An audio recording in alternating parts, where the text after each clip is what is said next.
ታህሳስ ሲታሰስ ይህ ወርሃ ታህሳስ ለኢትዮጵያ ፖለቲካ ጉዞ የዘወትር ወር አይደለም። እንደ ቀዳማዊ ህዳር አሊያም እንደ ተከታዩ ጥር ሳይሆን ኋላ እንደሚከተለው የካቲት ወር እንጂ።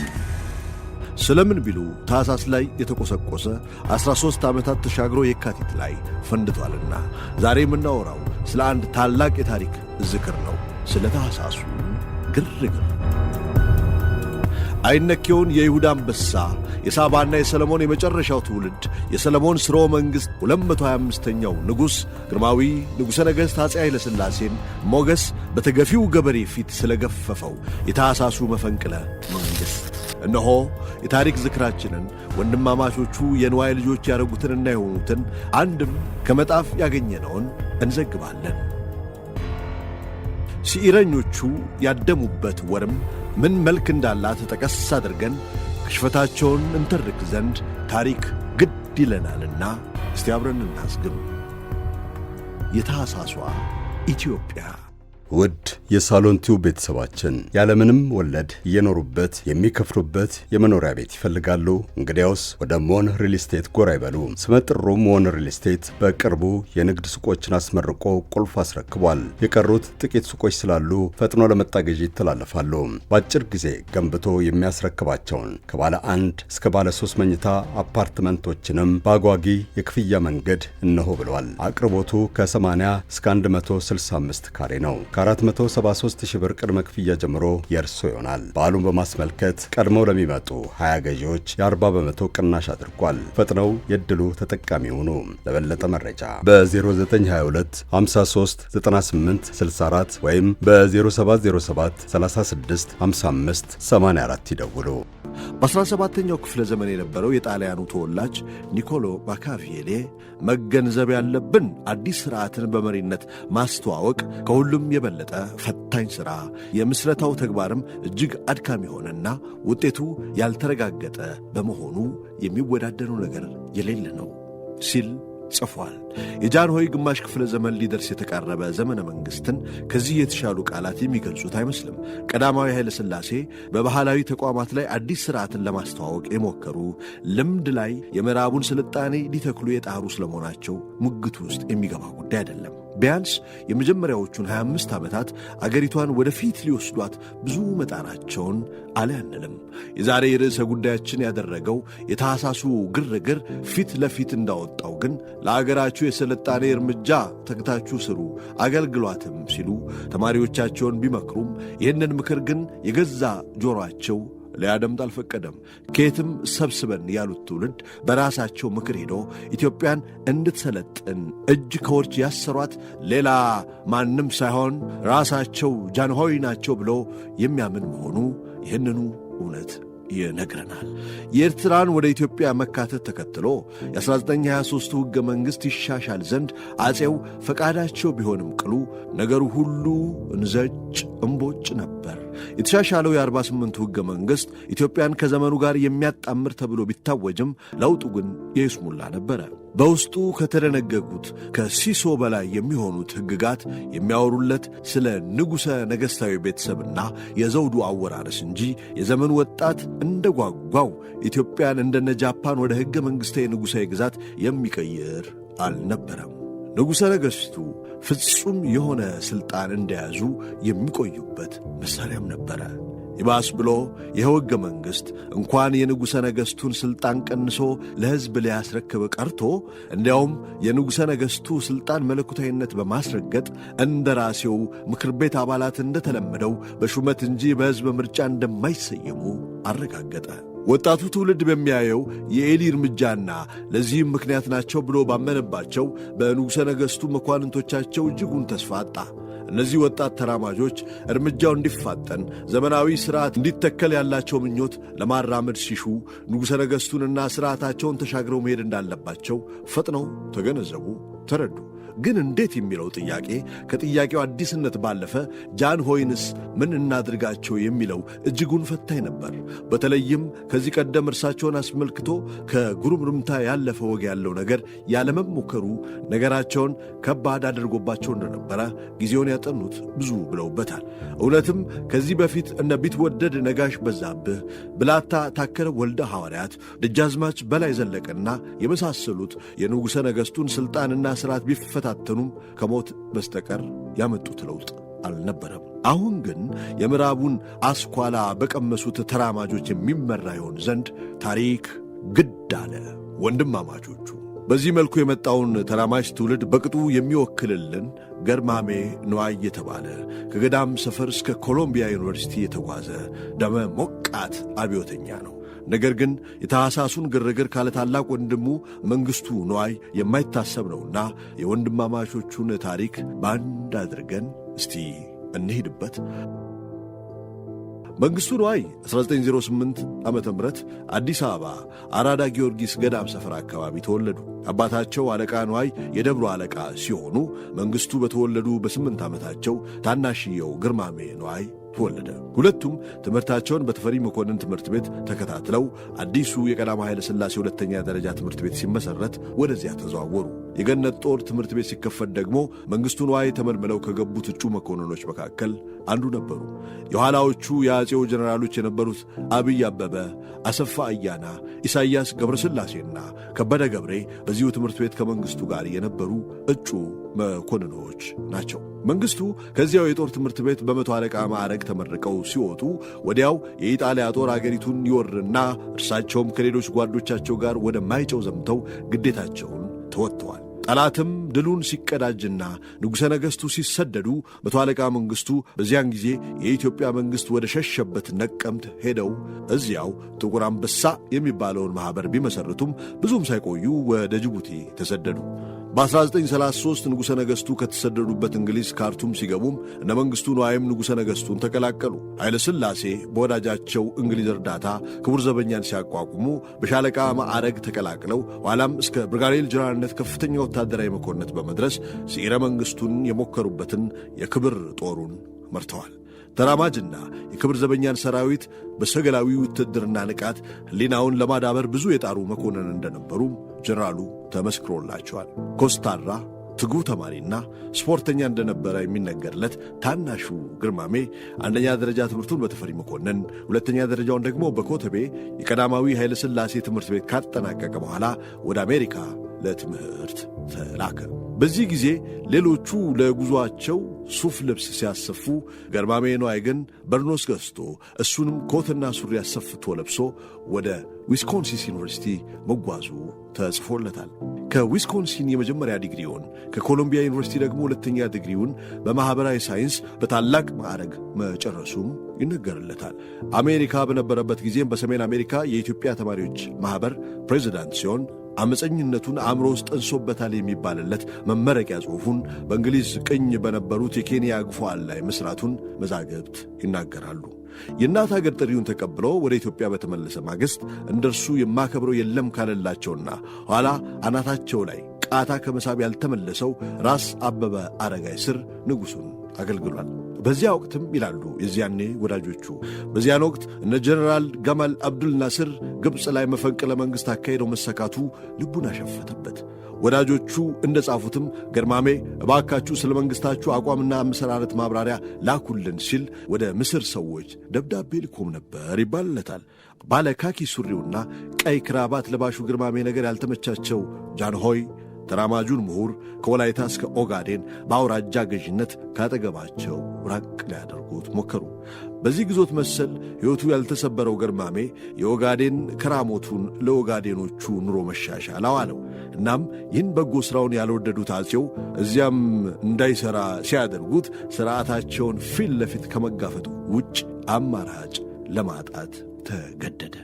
ጥንስሱና ክሽፈቱ መንግሥቱ ንዋይ ለፖሊስም ሆነ በሕይወታቸው ላይ ለፈረደባቸው ችሎት እንደገለጹት ከ1937 ጀምሮ ንጉሠ ነገሥቱን እየተከታተሉ በየከተማው በየአውራጃውና በየወረዳው ሲዘዋወሩ የአቤቱታ አቅራቢው ሕዝብ ብዛትና በአዋጅ የሚነገረው ሁሉ ተግባር ላይ አለመዋሉ ያሳስባቸው፣ ያስቆጫቸው፣ ያንገበግባቸው እንደነበረ የመፈንቅሉም ሦስተኛ አባልና የንጉሠ ነገሥቱ ልዩ ካቢኔ የጸጥታ ጉዳይ ኃላፊ የነበሩት ሌተናል ኮሎኔል ወርቅነህ ገበየሁም እንዲሁ በፍትሕ እጥረት ምክንያት ብሶት እንደተሰማቸው ይነገራል። አራተኛው አባል ብርጋዴር ጀነራል ጽጌ ድቡ ቢሆኑም የብርጋዴር መንግሥቱ የቅርብ ወዳጅ እንደመሆናቸው አብረው ይውሉ ያመሹም ነበር ይሏቸዋል። ወንድማማቾቹ አባታቸው አለቃ ንዋይ በሞቱ በሁለተኛው ወር በአንድ ድግስ ተዳሩ፣ ተሞሸሩ፣ ዓለማቸውን አዩ። በቀጣዩ ዓመት ሱሉልታ ላይ የተካሄደው የክብር ዘበኛ ሰራዊት ወታደራዊ ሰልፍ የማስጠንቀቂያ ደውል መሆኑንና የመፈንቅለ መንግሥቱ የዚያን ዕለት እንደጀመረ እነ መኮንን ሀብተወልድ ገምተዋል ይባላል። አንዳንድ መጣጥፎች የሙከራው ጥንስስ የሸተታቸው አፍንጫ ረጅሙ ተፈሪ መረጃው በቅጡ ባይገባቸውም ዞር ማለት ይሻል ይሆን ብለው ወጣ አሉ ይሏቸዋል። አልፎ ተርፎም ንጉሠ ነገሥቱ የጸጥታና ስለላ ክፍል ኃላፊዎቻቸውን አስጠንቅቀው ነበር ብለው የሚያክሉት እነዚሁ መሰል ምንጮች እርሳቸው ሰሎሞናዊው ባሉት የሸዋ ፖለቲካ አስቀድመው ወደ ምዕራብ አፍሪካ ከዚያም ወደ ብራዚል ተሻገሩ። ወንድማማቾቹም ቢጠብቁትም ፈጥኖ ቀኑ ደረሰባቸውና ወደ ደም አፋሳሹ ታኅሳስ 4 ፈጠኑ። ሴራው በዕለተ ማክሰኞ ታኅሳስ 4 ቀን 1953 ዓ.ም ተጀመረ። ለትላልቅ መሳፍንት መኳንንቶችና ዋና ሚኒስቴሮች እቴጌ ታመዋልና በአስቸኳይ ወደ ቤተ መንግሥቱ ይምጡ የሚል የስልክ ጥሪ መልእክት ተላለፈ። እነ ራስ ስዩም መንገሻ፣ ራስ አበበ አረጋይ፣ አባ ሐና ጅማ፣ መኮንን ሀብተወልድና ሌሎችም በተቀበሉት ጥሪ መሠረት ቤተ መንግሥቱ ሲደርሱ ከእቴጌይቱና ከአልጋ ወራሹ ጋር በቁጥጥር ስር ዋሉ። የጦር ሰራዊቱ ኤታማዦር ሹም ሜጀር ጀነራል መርዕድ መንገሻና የምድር ጦር አዛዥ ሜጀር ጀነራል ከበደ ገብሬ ግን በተደጋጋሚ ቢጠሩም አሻፈረኝ ብለው ቀሩ። በማግስቱ ሮብ ታኅሳስ 5 ቀን ወንድማማቾቹ መፈንቅለ መንግሥቱን ለሕዝብ ሲያስተዋውቁ ለማስተላለፍ የፈለጉት አብይ መልእክት ኢትዮጵያ በቅርቡ ነፃ ከወጡት የአፍሪቃ አገሮች እንኳን ስትነጻጸር ምን ያህል ወደ ኋላ እንደቀረችና የመፈንቅለ መንግሥቱ ሙከራ የአገሪቱን የቀድሞ ዝናና ክብር ለማደስ መሆኑን በስፋት ተዘግቧል። የሰፊው ሕዝብ ብሶት የቆረቆራቸው መሆኑን በመግለጽም ፋብሪካዎች ለማቋቋምና ትምህርት ቤቶች ለመክፈት ቃል ገቡ። የለውጥ ፈላጊ ናቸው የሚባሉት ልዑል ራስ እምሩ ኃይለ ሥላሴን በጠቅላይ ሚኒስትርነት መሾማቸውንና የአፄውን ሁለተኛ ልጅ አልጋ ወራሹን አስፋውሰንን ደግሞ ደሞዝ የሚቆረጥላቸው ንጉሥ ሆነው እንደሚያገለግሉ እርሳቸው ለሕዝብ በራዲዮ እንዲያስተላልፉ አደረጓቸው። ይሄ የአልጋ ወራሹ መልእክት በገርማሜ ንዋይ በሌተናል ኮሎኔል ወርቅነህ ገበየሁና ባልደረቦቻቸው የተዘጋጀ ንግግር ሲሆን በከፊል እንደዚህ የሚል እንደነበረ እንጥቀሰው። ከጥቂት ዓመታት ወዲህ ነፃነታቸውን ያገኙ የአፍሪካ አገሮች እንኳን ሳይቀሩ በሚፈጽሙት የሥልጣኔ እርምጃዎች የኢትዮጵያን ሕዝብ እየቀደሙና ወደ ኋላ እየጣሉ ወደፊት የሚገሰግሱ መሆናቸው ዕለት በዕለት ገሃድ እየሆነ ነው። ይህም ሁኔታ ካለፉት 2 ዓመታት ወዲህ የኢትዮጵያን ሕዝብ የረጅም ተስፋ መጨረሻ ላይ አላደረሰውም። ይህም ከመሆኑ የተነሣ ከጥቂት ጊዜ ወዲህ የተጀመረው የሕዝብ እንቅስቃሴ እነሆ ዛሬ ሥልጣንን ጨብጦ ለኢትዮጵያ ሕዝብና ለአገሪቱ መድህን ከመሆን ደረጃ ላይ መድረሱን ለኢትዮጵያ ሕዝብ ልገልጽላችሁ ዕድል በማግኘቴ ደስታዬ ፍጹም ነው። ነገሩ እንዲህ ሳለም ዋና ዋናዎቹ አንተባበርም ባዮቹ ሜጀር ጀነራል መርዕድ መንገሻና ሜጀር ጀነራል ከበደ ገብሬ ያለመያዛቸው የመፈንቅለ መንግሥት ሙከራው መክሸፍ ምክንያት ሆኑ ከሚባሉት ውስጥ ይጠቀሳሉ። ሌሎች የሥነ ጽሑፍ ምንጮች ደግሞ ሌተናል ኮሎኔል ወርቅነህ ገበየሁ ለመፈንቅለ መንግሥቱ ስኬታማነት እነዚህን 2 ጀነራሎች በአስቸኳይ ቁጥጥር ስር ማዋል ወሳኝ መሆኑን ደጋግመው ቢያስታውሱም ጀነራል መንግሥቱ ግን ደም መፋሰሱን ያስከትላል በሚል አለመቀበላቸውን ያነሳሉ። በዚያን ዘመን የነበረው ማኅበረሰብ በወጉ የሚያውቁት የአፄው ቀኝ እጅና የኢትዮጵያ ኦርቶዶክስ ተዋሕዶ ቤተ ክርስቲያን ፓትርያርክ አቡነ ባስልዮስም ክርስቲያን የሆናችሁ ልጆቼ እንዲሁም የመላው ኢትዮጵያ ሕዝብ ትናንትና አንዳንድ የክብር ዘበኛ ሰራዊት አባላት አገራቸውን ክደዋል። እነኚህን ከሃዲዎች አትመኑ፣ አትከተሏቸው፣ በተሰጠኝ ሥልጣን አወግዛችኋለሁ የሚለው ውግዘታቸው የያዘ በራሪ ወረቀት ሲበተን ነገር ዓለም ሁሉ ለነ ገርማሜ ንዋይ ደርሰንባቸው ሳይታጠቁ ሆነባቸው። በዕለተ ሐሙስ የነ ጀነራል መርዕድ ኃይል ዝግጅቱን ጨርሶ በአየርና በታንክ ጭምር የተፋፋመ ውጊያ ሲጀምር መንግሥቱ ንዋይ መምሪያ ክፍላቸውን ወደ ገነተ ልዑል ቤተ መንግሥት አዘዋወሩ። ነገሩ እንዳሰቡት እንዳልሆነ የተገነዘቡት የንዋይ ልጆች እጃቸው ላይ የነበሩትን 20 መሳፍንት፣ መኳንንት፣ ሚኒስትሮችና መኮንኖችን ወደ ቤተ መንግሥቱ አረንጓዴ ሳሎን ሲያዘዋውሩ አልጋውራሹንና አዲሱን ጠቅላይ ሚኒስትር ለብቻቸው እንዲጠብቁ ያደርጋሉ። ጀነራል ጽጌ ዲቡ ወዲያውኑ ከተቃራኒ ወገን በተተኮሰ ጥይት ሲገደሉ እነ ጀነራል መንግሥቱ የያዟቸው እስረኞች ሁሉንም ረሽነው ዕጣቸው ወደ መራቸው አፈገፈጉ። ንጉሠ ነገሥቱ በማግስቱ በዕለተ ቅዳሜ በአስመራ በኩል አድርገው ብዙም ወደ አልተረጋጋቸው አዲስ አበባ ከተማ ሲገቡ ወዲያው የወንድማማቾቹን ፎቶግራፍ የያዘ ማስታወቂያ ከተማዋ ውስጥ በሰፊው ተሰራጨ። ለታሪክ ይሆን ዘንድ ከፎቶአቸው ጋር የተለጠፈውን አንቀጽ እንጥቀሰው። እንዲህ ይል ነበረ። የብዙዎችን ደም በግፍ ያፈሰሱት ከሃዲዎቹ የመንግሥቱ ንዋይና የግርማሜ ንዋይ ፎቶግራፎች እነዚህ ናቸው። ጢማቸውን በበላጨት ወይንም በማሳደግ ወይንም በሌላ ዘዴ ይጠቀሙ ይሆናል። እነሱን ይዞ ለመጣ ታማኝ በእያንዳንዳቸው 10,000 ብርና ልዩ ሽልማት ይሰጠዋል። ከዚያ ብዙም ሳይቆይ ወንድማማቾቹና ባልደረባቸው ሻምበል ባየ ጥላሁን ከአዲስ አበባ ድሬ ጨለባ በሚባል ስፍራ ወደሚገኝ የዘመዳቸው ርስት በማምራት ላይ ሳሉ ተከበቡ። እዚሁ ስፍራ በተደረገው የተኩስ ልውውጥ ሻምበል ባየና ገርማሜ ሲገደሉ፣ መንግሥቱ ንዋይ ግን ክፉኛ ቆስለው ተያዙ። የመጨረሻውን ቃል ለጀግናው ተውለት። መንግሥቱ ንዋይ ቆስለው ከተያዙ በኋላ ከወር በላይ በሕክምና ቆይተዋል። ከሕክምናውም በኋላ የካቲት 3 ቀን ለፍርድ ሲቀርቡ አንድ ዓይናቸው ድሬ ጨለባ ላይ የጠፋ ከመሆኑም በላይ ሁለተኛውም አስተማማኝ አልነበረም ይባላል። የአፄው ፍርድ ቤትም መጋቢት 19 ቀን የሞት ፍርድ ውሳኔን ሰጠ። ጀነራሉ ይግባኝ ይሉ እንደሆነ ሲጠየቁም ከዚህ የሚከተለውን እንደ ትንቢት የሚቆጠር ምላሽ መስጠታቸውን ታሪክ ዘግቦ መዝግቦ አቆይቶልናል። የመጨረሻውን ቃል ለጀግናው ተውለት ነውና የመንግሥቱን ትንቢታዊ ንግግር ለትውልድ እናቆየው ዘንድ እንጥቀሰው። መንግሥቱ መስቀላቸውን እያዩ እንዲህ ነበር ያሉት። እናንት ዳኞች የበየናችሁብኝን የሞት ፍርድ ያለ ይግባኝ ተቀብያለሁ። ይግባኝ ብዬ የሚመለከትልኝ የኢትዮጵያ ሕዝብ ቢሆን ኖሮ ይግባኝ ማለት በፈለግኩ ነበር። ነገር ግን ይህ እንደማይሆን አውቃለሁና የአፄ ኃይለ ሥላሴን ፊት ለማየት አልፈቅድም። በእግዚአብሔር ስም በተቀመጣችሁበት የፍርድ ወንበር ላይ ከመቀመጣችሁ በፊት በእኔ ላይ የምትሰጡትን ፍርድ ታውቁት እንደነበረ ሳስበውና ፍርድ እስከዚህ ድረስ መድረሱን ስታዘብ ሐዘኔ ይብሳል። ለኢትዮጵያ ሕዝብ አንድነት፣ ነጻነትና እርምጃ የተነሳው ወንጀለኛ ነኝ እንጂ ላፋጀው የተነሳው ወንበዴ አይደለሁም። ይህን ማድረግ ፈልጌ ቢሆን ኖሮ ማንም የማይወዳደረው ሰራዊትና መሣሪያ ሳላጣ ዛሬ ከእናንተ ፊት ለመቆም ባልበቃሁ ነበረ። እኔ ከአፄ ኃይለ ሥላሴ ድንቅ ውሾች ያነሰ ደሞዝ የሚያገኙ 2 ተራ ወታደሮችን አጣልቼ ለማደባደብና ሀገር ለማፍረስ አለመነሳሳቴን የሚያረጋግጥልኝ ከእናንተ በትእዛዝ ያገኘሁትን ፍርድ ለመቀበል እዚህ መቆሜ ነው። ከእኔ በፊት በግፍ የፈሰሰው ንጹሕ የኢትዮጵያውያን ደም ብዙ ነው። የአፄ ኃይለ ሥላሴ ዘመነ መንግሥት ግፍ ሽልማት በመሆኑ ነው እኔ ለመሞት የመጀመሪያው ሰው አልሆንም። ሥልጣን አላፊ ነው።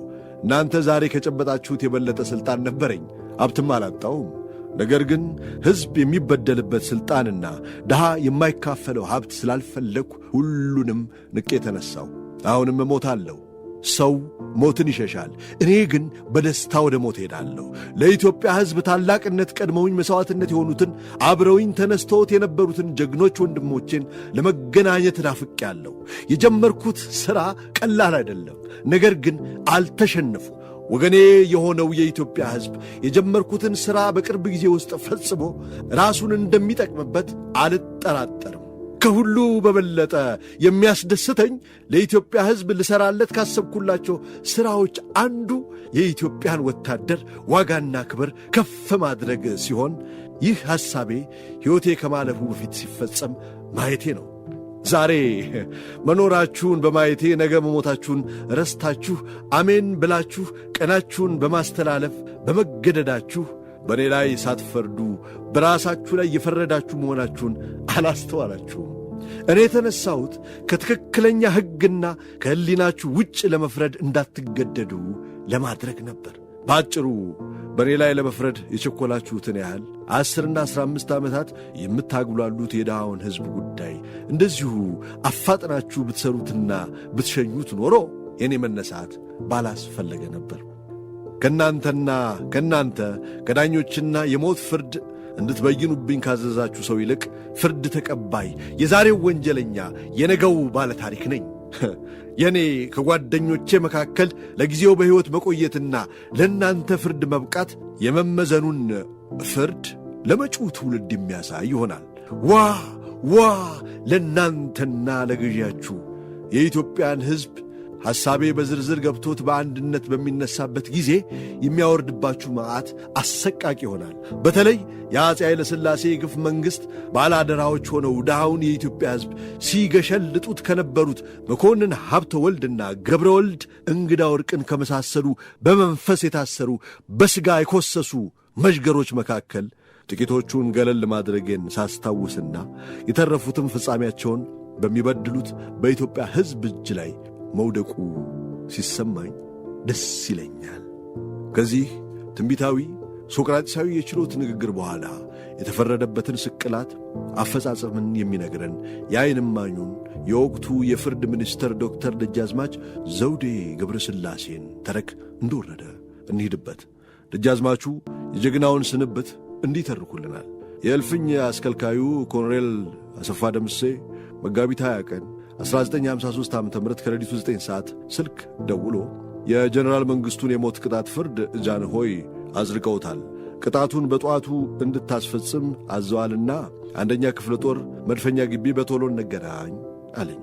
እንዳለኝ ቶሎ ተዘጋጅቼ ከተባለው ቦታ ስደርስ ሽብር የተነሳ ይመስል በአካባቢው የነበረው ግርግር ሌላ ነበር። ከዚያ ለጀነራል መንግሥቱ ሰላምታ ከሰጠሁት በኋላ የሞት ቅጣቱ የሚፈጸመው በዕለቱ ጠዋት መሆኑን ነገርኩት። ምንም አይነት የመደንገጥ ወይንም ደግሞ የመናደድ ነገር አላሳየም። ምንም አልመሰለውም። ዝም ብሎ ተቀበለው። ኮሎኔል አሰፋ ቀለም ከመነከሩ በቀር በጣም ተራ የሆነ ስስ መርዶፍ እጅጌው አጭር ሸሚዝና ቁምጣ ሱሪ የወህይኒ ልብስ አምጥቶ ኖሮ ያን ይልበስ አለ። አይሆንም ብዬ በመጨቃጨቅ ጊዜ ካሳለፍን በኋላ እኔ ለጃንሆይ ይነገር እንጂ ይህንን ልብስ አልብሼ ቅጣቱን አልፈጽምም ስላልኩት ሌሊት ጃንሆይ እንዲሰሙት ተደርጎ እሺ የራሱን ልብስ ከለበሰ በኋላ በስሪ ኳርተር መኪና ላይ ተሳፈር ስንለው እሱን እሺ፣ ነገር ግን አንድ ጥያቄ አለኝ ብትቀበሉኝ አለ። እሺ ጠይቃለሁ። እዚህ ያሉት ወታደሮች በዓይኔ አጥርቶ አለማየት ምክንያት ወደ ሽንት ቤት ሲሄድ እቸገር ስለነበረ ደግፈው ወስደው በማድረስ በመመላለስና የሚያስፈልገኝ ሁሉ በማድረግ ውለታ ውለውልኛልና እንዳመሰግን ብትሰበስቡልኝ ፈቃዳችሁን እጠይቃችኋለሁ አለ። ፈቀድንለትና የተሰበሰቡትን አመሰገናቸው። ወታደሮቹ ወጣቶች ስለነበሩ በሁኔታው መቆጨትና ማዘናቸው በፊታቸው ላይ ይታይ ነበር። ከዚያ በስሪ ኳርተሩ ላይ ተሳፍሮ በብዙ ወታደሮች ታጅቦ ተክለ ሃይማኖት አደባባይ ከመስቀያ ቦታ እንደደረስን ወደ ተክለ ሃይማኖት ቤተ ክርስቲያን ዞሮ እጅ እንዲነሳ አደረግን። ከዚያ ገመዱን ካንገቱ ላይ ሊያገቡ ሲሉ ኮሎኔል አሰፋ ደምሴ አላይም ብሎ መሄድ እንደጀመረ ጀነራል መንግሥቱ ጥሩት ብሎ አስጠራውና እባክህ እነዚህን ሰዎች አያውቁምና የገመዱን ቋጠሮ በተገቢው ቦታ እንዲያደርጉት ንገርልኝ አለው። ይህን ያለበት ምክንያት በላይ ዘለቀ ሲሰቀል ገመዱ በትክክለኛ ቦታ ባለመሆኑ የደረሰውን ስቃይ አይቶ ስለነበረ ነው። እሱም እሺ ብሎ ለሰዎቹ ነገራቸው። ከዚያ በኋላ ገመዱን በተገቢው መንገድ አደረጉለትና መኪናው ወደፊት ሄደ። ብዙም አልቆየ፣ ነፍሱ ወዲያው አለፈ።